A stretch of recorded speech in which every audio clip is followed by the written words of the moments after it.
nome é João Borges, sou diretor de cinema, realizei o filme Rua Guaicurus, que é um filme que se passa numa das maiores zonas de prostituição do Brasil, aqui em Belo Horizonte, onde se tem aí aproximadamente 25 hotéis de prostituição, com mais de 3.000 trabalhadoras do sexo, e o filme acompanha três personagens no seu cotidiano, no dia a dia do trabalho delas.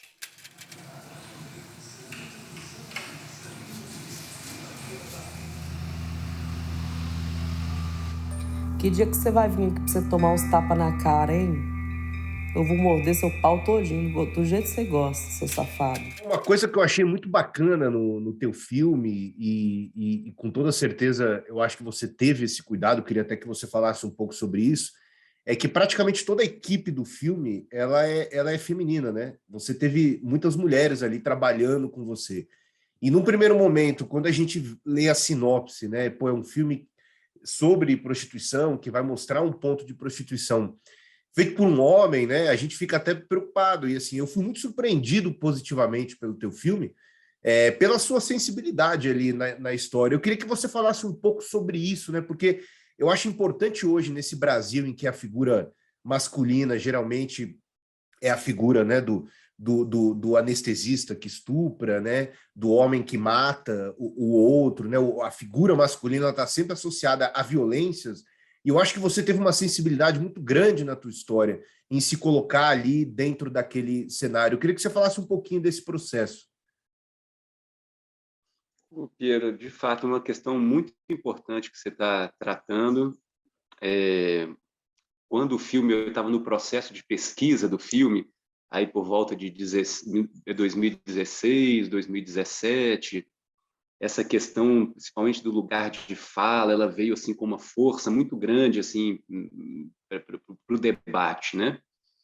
E me lembro assim de eu realmente entrar num processo de crise, de eu descer de um dos quartos, falar o que que eu tenho para falar sobre isso aqui, sobre essas mulheres, né?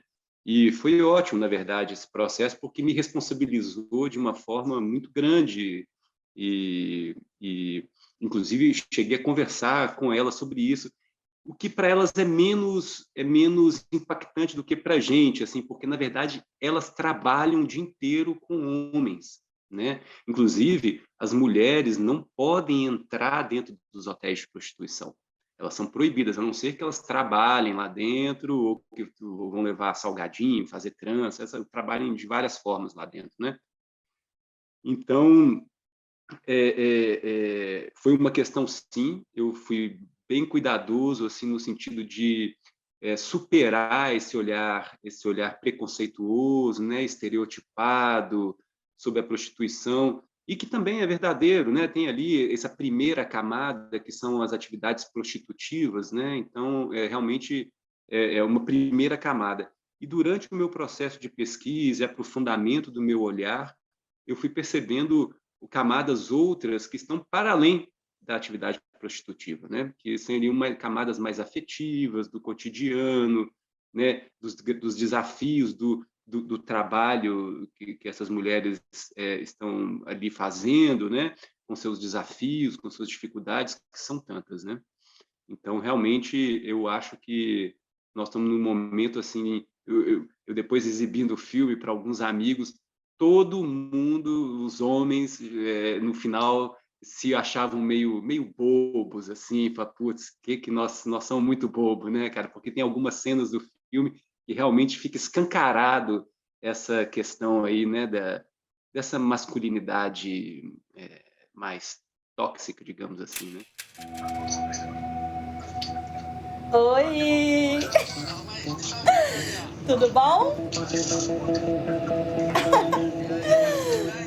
Você é muito lindo, viu?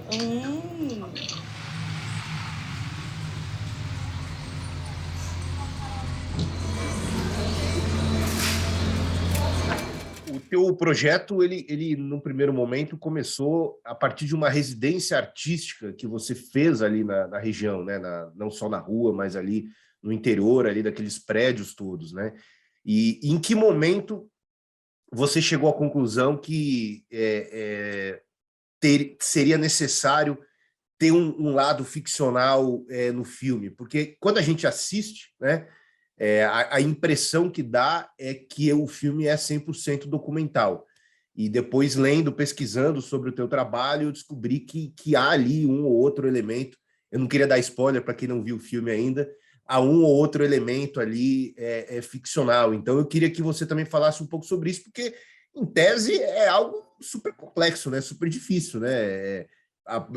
Primeiro, pela questão da autorização da imagem, né? Você se disponibilizar a gravar o interior de uma casa de prostituição, imagina, é impossível. Como que as pessoas te deram autorização? Então, eu queria que você falasse um pouquinho desse teu processo aí. Uhum. De fato, o filme começa assim, dentro desse processo de uma residência artística que eu fiz em 2016, que eu fui convidado a participar. Nessa ocasião, eu realizei, inclusive, um trabalho de termografias, né? Eu fiz algumas imagens das relações das trabalhadoras do sexo com os clientes dentro dos quartos. Eu já comecei a termografar essa atividade sexual lá dentro, que é interessante, porque a termografia ela capta o calor dos corpos, né? E não a luz, como na fotografia. E aí eu achei que isso tinha tudo a ver com a linguagem da Rua Guaicurus ali, afinal, é um complexo de hotéis que estão existindo ali desde os anos 50, toda em arquitetura Art Deco, e aquilo ali se mantém de pé ainda, não foi derrubado e virado milhões de prédios ali no Baixo Centro de Belo Horizonte, por causa justamente da atividade sexual, que mantém uma economia ali em volta girando, com os shoppings populares, com as farmácias, com o pessoal que vende marmita, né? Então, começou nesse processo, e durante a pesquisa do trabalho, por um momento eu achei que seria impossível realizar o filme, porque principalmente os clientes, os homens não, né, casados ou não querem mostrar por mil motivos o rosto ali, né? E as mulheres também, para você ter uma ideia, são mulheres que trabalham com nomes de guerra, né? Então, você já imagina qual que é o contexto. Muitas vezes vêm do interior, são casadas, né? Ninguém sabe que trabalha por causa do grande preconceito que gira em torno disso, né? E então eu comecei a abordar as trabalhadoras do sexo nas portas, falando do meu projeto e tal. E tive pouquíssima adesão, na verdade. Todo mundo estava trabalhando, tempo, dinheiro, dá licença, garoto, está me atrapalhando aqui, sai fora. E aí eu comecei a pagar pelos programas. Falei, cara, vou fazer isso, vou pagar pelos programas, vou entrar com um gravador e começar a tentar criar um laço afetivo com elas aqui. E aí comecei a entrar e a escutar bastante, escutava uma e gravava, escutava. E aí eu tive conexão com algumas delas, já pelas tantas fui criando uma proximidade, já me convidavam, já não queria que o papo terminasse, a gente saía dali, tomava cerveja. E aí comecei a escrever o roteiro ali dentro. É um filme feito com baixíssimo orçamento, a gente ganhou um edital de curta-metragem, um filme que foi feito com R$ 90 mil. Então, é muito pouca grana para realizar um longa. A gente tinha ali 12, a gente sabia que eu caberia em 12 diárias de filmagem, que é o que a gente tinha. Então, eu organizei um roteiro que conseguisse cumprir esse prazo, né? Um plano de filmagem que fosse. Então, quer dizer, as técnicas de ficção já começaram a entrar aí. Eu não queria fazer um filme que fosse de entrevista direta, com esse formato mais clássico, né? Então, eu já comecei a trazer um pouco mais para o lado ficcional, os diálogos acontecendo, sem olhar para a câmera, né? Construção de personagem.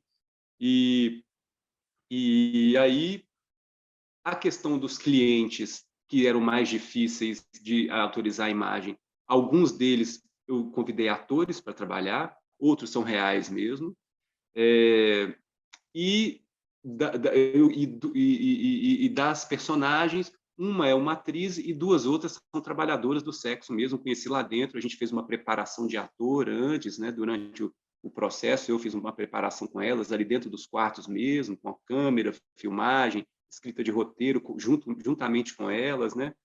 Então, foi essas questões, essas limitações, né, orçamentárias e também de autorização de uso de imagem, elas foram trazendo, e o meu desejo de não fazer um filme também de documentário clássico, de cinema direto, né? Enfim, queríamos fazer um filme que tivesse mais camadas e que eu pudesse aprofundar mais no cotidiano delas, uma pretensão assim mais naturalista, digamos assim, né? Corre ou morre. Nossa. Eu larguei tudo pra lá, o celular, tudo, e saí correndo. Você acredita que deu uns 6 tiros e nenhum pegou em mim?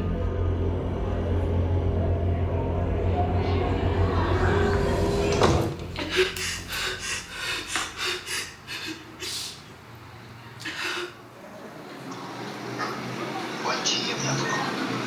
Você deu dia, amor, saúde e alegria.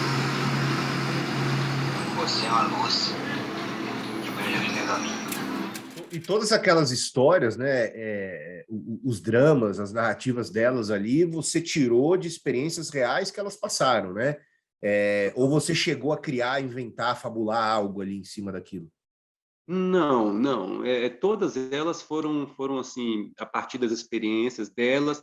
Pode ter até absorvido alguma experiência de uma outra personagem, de uma outra trabalhadora, né? A atriz, ela já tinha trabalhado com uma peça de teatro que aconteceu na Rua Cruz, então ela tinha uma bagagem boa. A gente fez uma construção do passado dela baseado numa outra personagem. Mas sim, todas as histórias são assim. Eu entendo, e quando o filme é exibido e com a presença das trabalhadoras do sexo, todas elas se identificam claramente com o filme e sentem que aquilo ali representa totalmente o dia a dia delas, né? Eu fiz uma sessão que foi no Encontro Nacional das Prostitutas aqui em Belo Horizonte, dentro do hotel de prostituição. Tinham ali 50, 60 prostitutas do Brasil inteiro. E a gente fez uma grande sessão assim, parecia uma sessão comentada, porque ao longo do filme elas iam conversando. Ah, eu faço isso, nossa, igualzinho.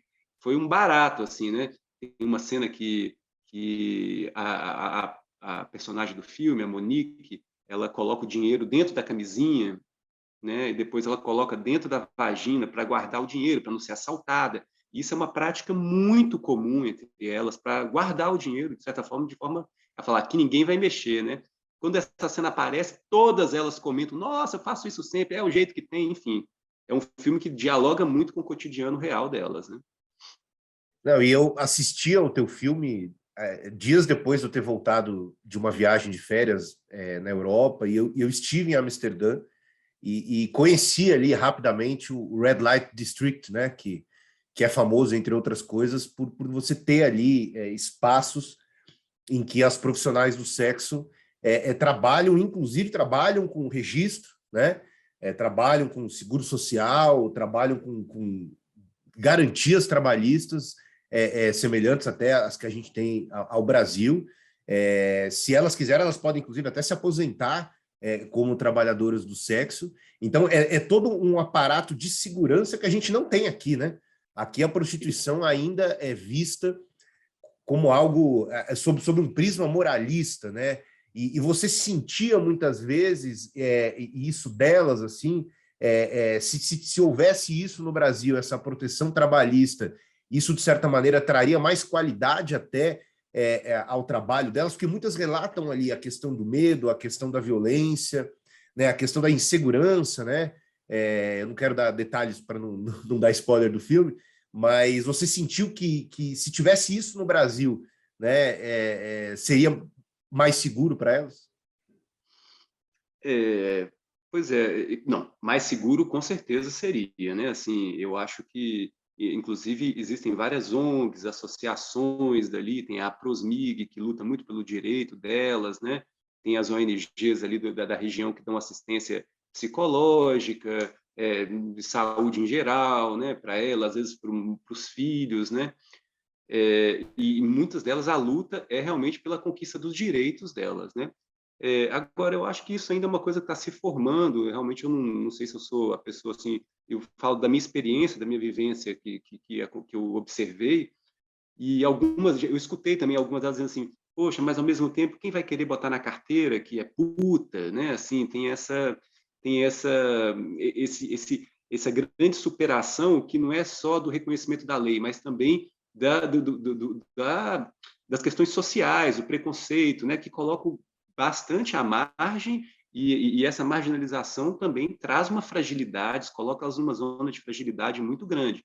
Ainda dentro dos hotéis, a prostituição ainda funciona de uma forma mais controlada, elas se sentem mais seguras, têm segurança, mesmo assim acontecem muitos casos de violência, mas tem muitas delas que trabalham igual aqui em Belo Horizonte tem a Avenida Afonso Pena, que trabalham na rua, e elas entram dentro dos carros dos clientes, e aí sim, elas estão numa zona de fragilidade bem grande. No filme até tem um relato de uma das prostitutas que trabalhavam na rua, que é bem...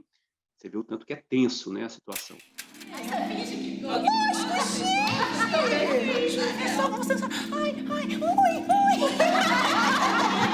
Gosta de meter, né? Meter é bom, né? Meter é bom. Bom demais, né? Eu ganho dinheiro metendo, meter é bom demais. Ih, mãe, não precisa preocupar não, tá tudo tranquilo já. Não. Só a primeira semana que foi mais difícil. Agora já tá tranquilo, tá?